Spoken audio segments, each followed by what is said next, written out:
শুভ সকাল বন্ধুরা, আপনারা কেমন আছেন? আমি ভালো আছি।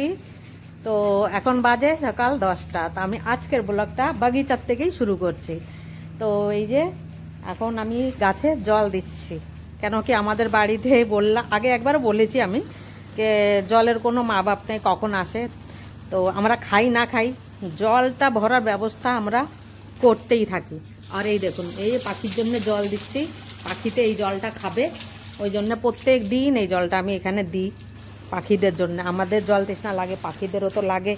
আমাদের বাংলায় তো দিতে হয় না, কেন কি ওদের নদী খাল নালাতে জল ভরা পড়ে থাকে, ওই জন্য ওদের কোনো অসুবিধা হয় না এতে। আর এইখানে অসুবিধা হয়, এখানে তো জল দাঁড়িয়ে থাকে না, ওই জন্যে অসুবিধা হয়।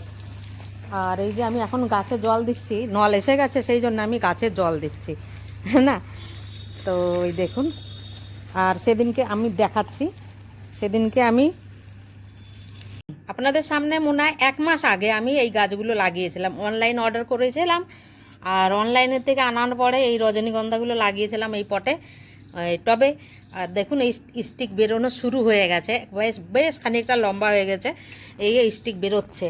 আর ওইখানেও একটা লাগিয়েছিলাম, এইটা এই যে নকলি যে বলে, কি বলে ওকে, এই দেখুন, এটাও রোদ্দুরে দিতে হবে, নালে হবে না। এই যে আজওয়ান বলে না, জোয়ানের গন্ধ বেরোয় এই পাতা দিয়ে, তো খুব ভালো লাগে, সেই জন্য আমি গন্ধটার জন্যই আমি একে লাগিয়েছি। আর ও যে নিচে রয়েছে আরও কতগুলো যে রজনীগন্ধার গাছ। আর একটা দেখাচ্ছি, এই যে এটাও লম্বা হয়ে গেছে, এই দেখুন, এবারে রজনীগন্ধা ফুল আসবে, আমি অনেক খুশি। এই যে দেখা যাচ্ছে কত বড় হয়ে গেছে না, তো একটা লাঠি পুঁততে হবে, নালে পারে ভেঙে যাবে। এইটাতেও লম্বা হয়ে গেছে, এই দেখুন, এই যে এটাও লম্বা হয়ে গেছে। তো গাছ লাগিয়েছে, গাছটা লম্বা হচ্ছে, ওই জন্য আমি অনেক খুশি। আর এই যে এখানেও লাগানো হয়েছে, তো এইগুলোর আর স্টিক বেরোয়নি এখনও, এই দেখুন, দেখি কবে বেরোয়। এই যে আমি তুলসী গাছের যে ফুলগুলো, এই যে ফল হয়ে গেছে, তো এগুলোকেও তুলেছি, আর এগুলো ছায়াতে শুকাবো, শুকিয়ে একটা কৌটোতে ভরে রাখবো, চা বানানোর সময় ওর মধ্যে দিয়ে এটা চা বানাবো। তো সেই জন্য আমি এতে দিয়েছি। আর এই চামচগুলো কিন্তু নতুন, আমি ফেলছি না, নতুন কাজে আসবে। তো মাটি একটু লেগেছে, ধুয়ে রেখে দেবো। আর এই যে তুলসীর বীজ, এগুলো চা বানাতে আর কাড়া বানাতে ভালো কাজ করে, আর টেস্টও লাগে, চায় বানালে ওর মধ্যে দিলে না দারুণ টেস্ট লাগে। আর কোনো নুকসানও করে না, আর খেতে আমাদের কোনো অসুবিধাও নেই, ওই জন্য আমি এটা শুকিয়ে রেখে দিই, ফেলি না। এই দেখুন, আমি পাশের বাড়ির থেকে এটা চেয়ে নিয়ে এসেছি, পুদিনা পাতা। তো পুদিনা পাতা ডাল এনে লাগিয়েছি, তো বেশ বেঁচে গেছে। আর আপনাদের দেখাচ্ছি, এই দেখুন এই কচু গাছ, এগুলো লাগিয়েছি 20 দিন হলো প্রায়। তখন 20 দিনের মধ্যে এই গাছগুলো কত বড় বড় হয়ে গেছে, আমার অনেক অনেক খুশি হচ্ছে আমার মনের মধ্যে এই কচু গাছগুলোকে দেখে। আমি বাজারের থেকে মুখী কচু এনে লাগিয়েছিলাম, তাগুলো বড় হয়েছে না, তো অনেক খুশি আমি।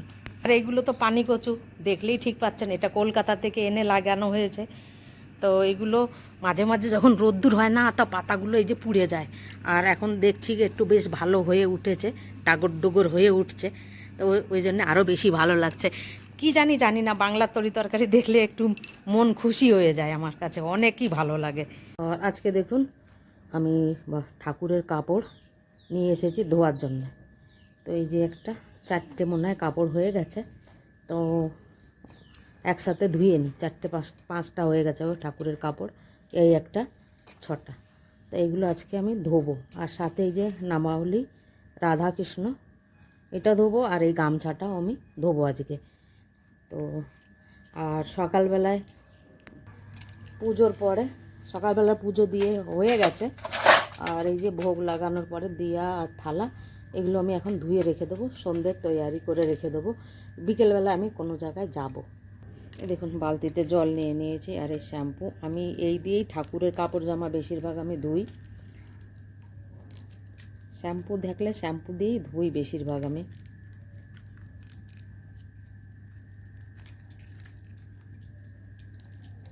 আর সাবান থাকলে সাবান দিয়েও ধুই, আমার কোনো বাধা টাধা নেই নিয়ম, কিন্তু ঠাকুরের সাবান শ্যাম্পু আলাদাই থাকে আমার, সাবান দিয়েও ধুই। আর সাবানটা আমি আলাদাই রাখার চেষ্টা করি সবসময়।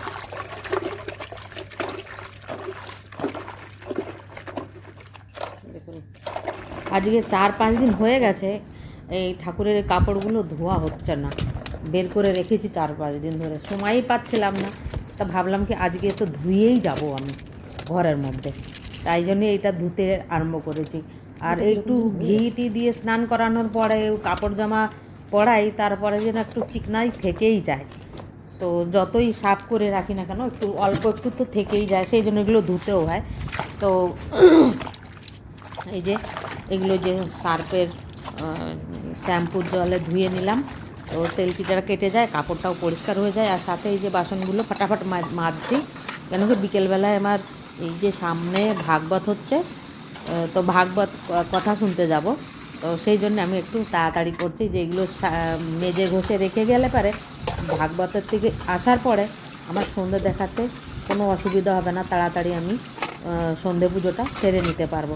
ওই জন্য আমি আগের থেকে এইগুলো মেজে ঘষে এখানে রেখে যাব, আর দুপুরবেলা রান্না খাওয়ার পরে বেরিয়ে যাব। আজকে দুপুরের থালা আমি সাজিয়ে নিয়েছি, দেখুন প্রথমে হচ্ছে ভেন্ডি ভাতে, তারপরে হচ্ছে কুমড়ো ভাজা, আর এই হচ্ছে ভেন্ডি দিয়ে সর্ষে বাটা, আর এই হচ্ছে আজকে কচুর তরকারি। তো এই হচ্ছে আজকে দুপুরের থালা। কেমন হয়েছে অবশ্যই বলবেন।